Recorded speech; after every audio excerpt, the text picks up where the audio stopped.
All right, this is the U.S. President Donald Trump just getting ready to speak at Joint Base Andrews. Behind him is the brand new Air Force One. Let's listen in. Well, thank you very much. And before we begin on the plane, this is a brand new hangar because, as you probably have learned, these planes are much bigger. The other plane was about 35 years old, and it was time. And President of the United States, numerous of them, would land, and they'd be standing next to one of the new 747s. And the biggest difference is the difference in size. It's like virtually double the size. And actually on a runway, it looks even more so. And I said to myself, you know, these countries, they have a lot of respect for us, a lot. And yet they have a plane that's much better and much newer. It's a little ridiculous out there. And we have our signal, and we have our beautiful American flag, and we put the wave in it. As you know, we've always gone with this straight little noodle, and I never loved that. Now we have a wavy, beautiful flag. We're waving it proudly because our country is doing so well. Our country is doing so well. Those ships are flowing out of the Hormuz Strait like nobody's ever seen before, actually. There were a lot of them, about 700 of them, and they're pouring out. The oil is all over the place. You're going to see oil drop so low. I hope the companies are happy about it. But we have a lot of victories. We had a great victory in Venezuela, where we're now doing really well with the government. The big companies are all in there, the oil companies. They're building rigs, and we've paid for that war many, many times over. We're running it, and again, we have a fantastic relationship with the people of Venezuela. Venezuela has become a happy country because they have never made the money that they're making now. We take some, and they take some. But I just want to thank the general for the job. Raising Cane. I liked his name right away. I had him. Raising Cane. And he does. He raises Cane, and he's very quiet about it. But he knows how to win. I knew that a long time ago. I said, if I ever get back here, I know the guy I'm going to put in charge of the Joint Chiefs of Staff. And I got my man. So thank you, General. Great job. We're proud of you. And all of the people. I mean, we have the greatest military anywhere in the world. And you saw that in Iran, where in 1 week, virtually, we knocked out their entire Navy, their entire Air Force, their anti-missile weapons, their radar. We knocked out everything. Now, some of the fake news would say, oh, we didn't do it fast enough or something. We took about a week. We're a little spoiled by Venezuela, but equal, I would say equal. And now we have an agreement that was signed last night, and it's 60 days. They have to make a deal. Otherwise, we will do things that won't make them happy. But I don't think it's going to get to that. I think it's going to be very good. Remember, if we do that, then all of a sudden you're not going to have the oil flowing out of the strait too quickly, because people that own billion-dollar ships don't love missiles flying over them, don't love mines all over the water. And this is going to be amazing what's happening now, because we have the greatest economy that we've ever had. We have $19.2 trillion coming into our country from other countries and people. But a lot of other countries are coming in, including Qatar, who was so nice in providing. You know, we were at a little bit of a logjam. We're waiting for I call them the normal 747s, and I asked the Emir if we could use the brand new 747 that he got when we first heard about it, 800 hours. 800 hours for an airplane is essentially, I think, Troy, you could say that's a brand new plane. And I said, we'd like to use it for a little while because the planes are pretty old. Our planes are old. See, a normal president wouldn't do this. A normal president wants to stay away from aircraft. We don't want to order any aircraft so that everybody thinks, but our country has to be represented properly. And includes we have the greatest military in the world. We have the greatest aircraft anywhere in the world, military fighters and bombers, and the B-2 bomber, you saw what that did. And we should have a plane. And we're going to have, as you know, we ordered two for a long time ago. They ordered, and they're coming in. And the hangar was built for the large plane. The other plane is such a difference in size. But there will never be one like this. This is very unique. This is considered the world's most luxurious plane. When it was built, It was built at a level that will probably never be seen again. And if the press would like, I don't know if it's going to help me with stories. I don't think they'll be any different. But what we're going to do is we're going to take you for just a quick tour. The press is actually going to, oh, look at them. They're actually smiling. Are you smiling? The first time I've seen them smile in years. They don't smile at Republicans. They should smile at Republicans because we're the ones that make America great. Anyway, but that's good. You happy about that? We'll do it. All right. So when I leave, they're going to take you for a little tour. You'll see something you won't even believe. And you'll be spending a lot of time. We're doing a lot of trips. We'll be going to Turkey. We'll be going at some point during the year back to China. President Xi's coming here in September. But we're going back for a big conference that's in China. I said I'd do that. And I want to thank China because, to be honest, I asked President Xi not to get involved with Iran. And they get 50% of their oil from the Strait. But I asked him not to get involved. And he said he wouldn't, and he didn't. I mean, very nice, actually. Very nice. So I appreciate that. But we'll be doing a lot of traveling together. The workmanship of this plane is, when you see it, you won't believe it, actually.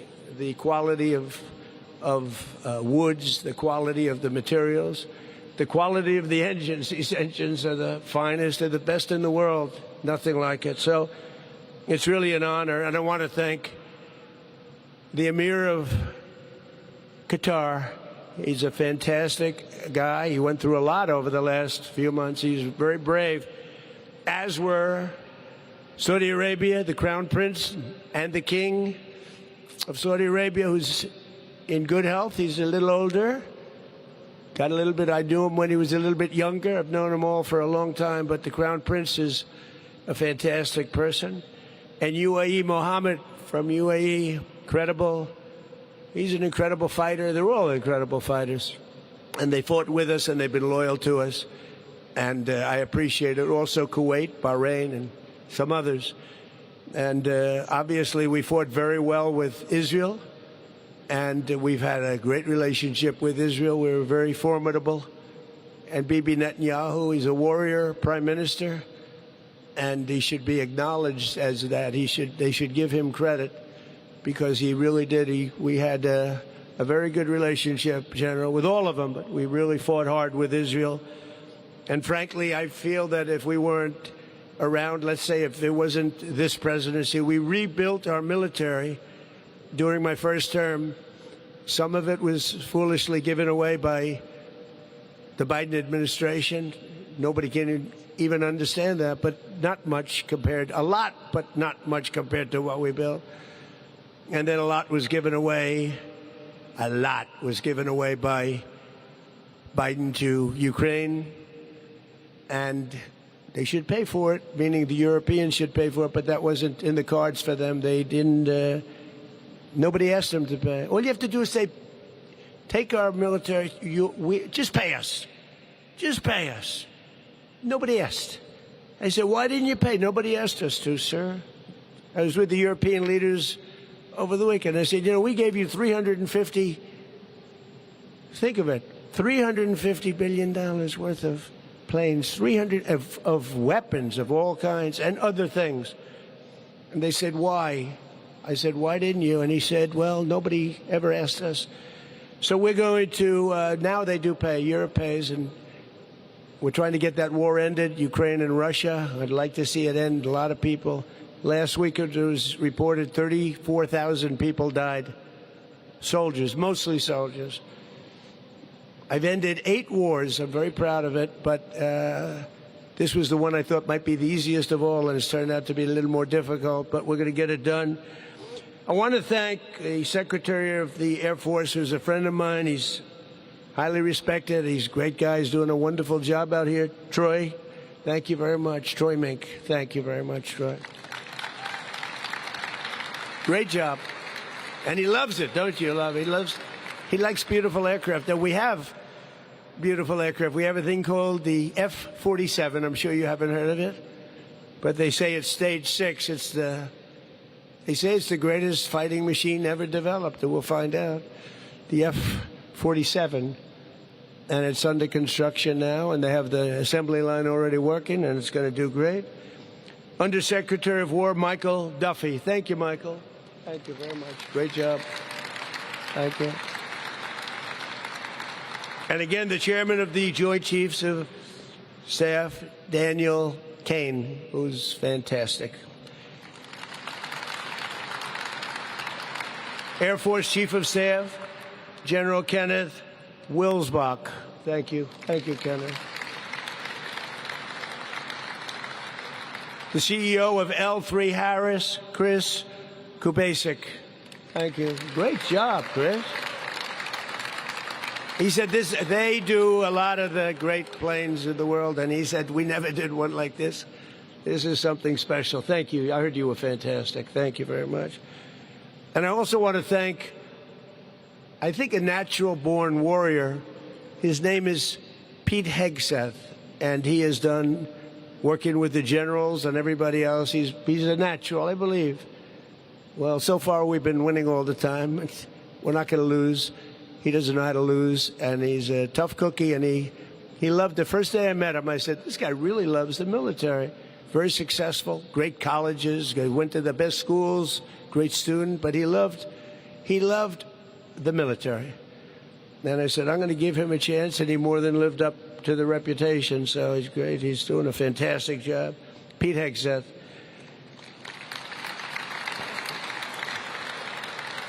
And I also want to thank especially the 250 people, that's a lot, who worked 24/7 to prepare this plane for service, including many airmen here at Joint Base Andrews, and I want to thank you all. I want to thank you all, and your generals and Troy and everybody. We're doing you a little favor. You have 2.5 really bad golf courses here. Really bad. They have no water. They're dying. And everybody wants to play, but they're really not representative of quality. So Jack Nicklaus, who's a friend of mine, is doing, I told him, he's a great designer, too. He was the greatest player. Tiger and Jack, Jack and Tiger. Gary Player was right there, too, Gary. Gary won 168 tournaments. We got to say that's pretty good, too. But Jack Nicklaus, a great, great legendary golfer. He won 18 majors and close to 100 tournaments.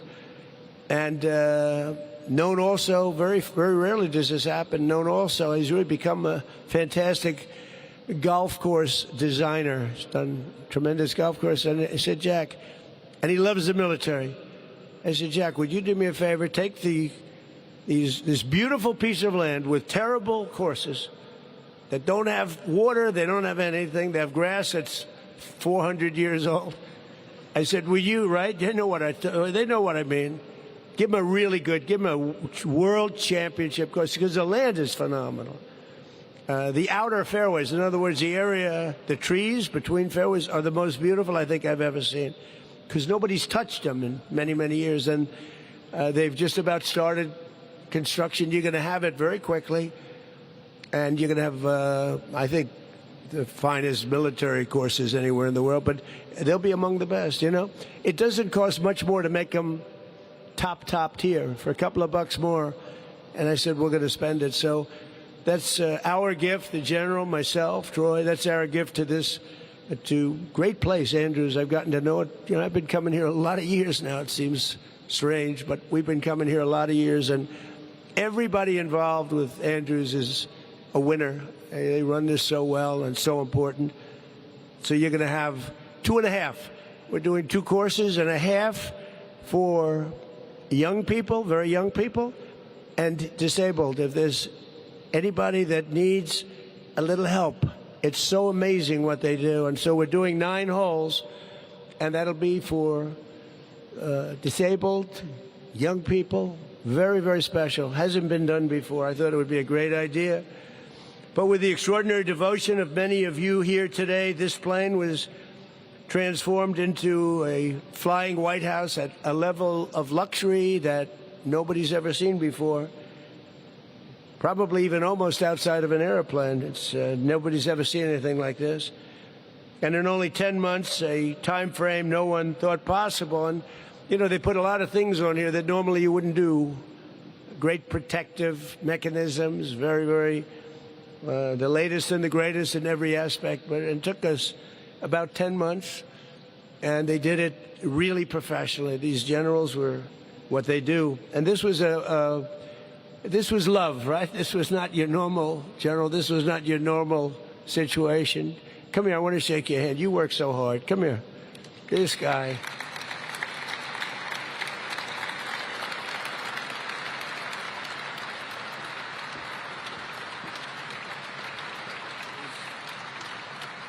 He worked so hard with such love, and it's basically is a love for the country and a love for the Air Force, but his whole group was just unbelievable, and you thank them all. Okay? Thank you, General. Appreciate it. Great job.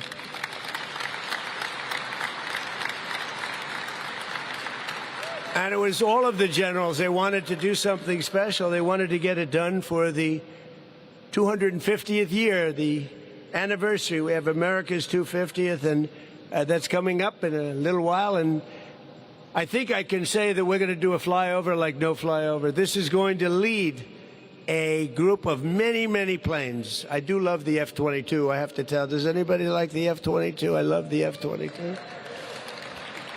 I said, why aren't you putting F-22s? They're putting F-22s. They're going to have the 35s. They're going to have the 60s. They're going to have everything.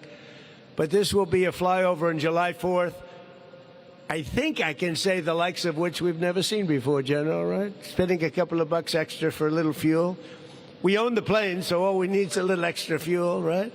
And we have every pilot wants to do it. Those pilots are all fighting to do it. So we're going to have a lot of planes flying over the Capitol and over the White House. And maybe I could ask you to do a return trip, too, because, you know, they fly over and they go fast. When they're going slow, they're going fast, right? And as I understand it, this is going to lead the brigade. And the general's doing that. I mean, see, because sometimes you see them and you see, like, for instance, the other night, did anybody see the fight the other night by any chance? Because I figured because it was one of the highest rated shows they've ever had, ever. I think everybody was watching that. That was rather gruesome. Would anybody like to be a fighter? I don't think so. That was one of the greatest events. But they flew over, the Blue Angels and the Thunderbirds. I don't know, have they ever worked together before? You know, I think they probably hate each other, right? You know. But they're two groups that they got together and they put on a performance, and I think we're going to get some of that too. And it's really, these are fantastic people. So we had it all painted up, and these are the new colors, red, white, and blue. And we like the baby blue, but it was time for a change. And this is the sleekest line. Everything was designed good. It was my taste, I will say. He said, what color do you like? I said, I like the color of the American flag, right? That makes sense. So we have that, and all of the planes in the fleet are being changed into this look, which is a much better look and a more appropriate look. But this plane is the first successful example of a real transformation of something that was built at the highest level and now had to be changed a little bit. We have communication equipment up there that's nobody's ever seen before. It's the highest level. And including Starlink. My friend Elon is going to be very happy.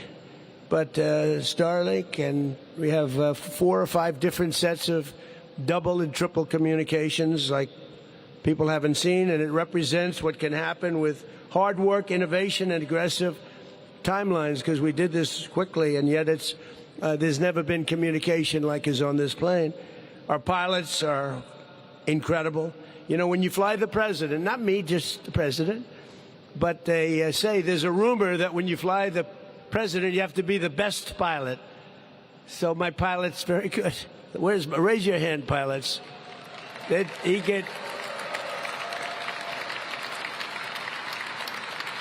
He took me in the other plane over, what was it, the national collegiate game, the championship game.